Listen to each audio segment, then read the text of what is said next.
मुझे एक अजीब और रहस्यमयी काम सौंपा गया था। उन्होंने मुझे दुनिया से कटे एक सुनसान इलाके में भेज दिया। हर दिन मैं खाई के किनारे लैंड माइन्स लगाता था ताकि कोई चीज नीचे से ऊपर न चढ़ सके। साथ ही मैं बाढ़ की भी जांच करता था कि कहीं कोई नुकसान तो नहीं हुआ।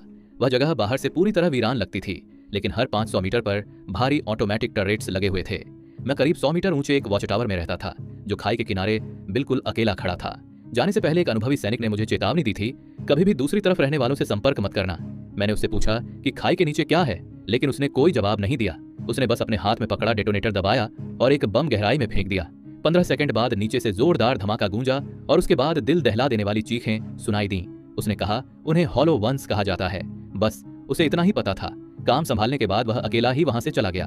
अब मैं इस जगह पर पूरे 1 साल से अकेला था, न कोई संपर्क, न कोई बातचीत। अंत में मुझे इसके बदले लाखों की रकम मिलने वाली थी। अगले दिन मैंने अपना काम शुरू किया।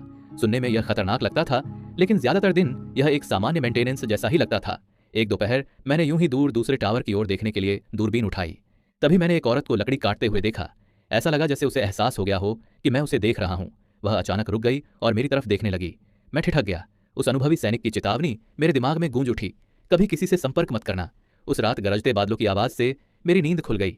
खुद को रोक नहीं पाया और फिर से दूरबीन उठा ली। वह खिड़की के पास बैठी थी। उसने मुझे देखते हुए नोटिस किया और मोमबत्ती बुझा दी। 3 महीने गुजर गए। एक दिन मैं टावर के दरवाजे पर खड़ा गहरी सोच में खोया था। तभी अचानक गोली की आवाज गूंजी। उसने आसमान की ओर गोली चलाई थी। उस आवाज ने सन्नाटा तोड़ दिया। उसने एक बोर्ड उठाया। तुम्हारा नाम क्या है? पुरानी चेतावनी ने फिर से मेरा दिल जोर से धड़कने पर मजबूर कर दिया। मैंने लकड़ी का एक टुकड़ा उठाया और लिखा, कोई संपर्क नहीं। फिर उसने दूसरा बोर्ड उठाया। उसका नाम द्रासा था और उस दिन उसका जन्मदिन था।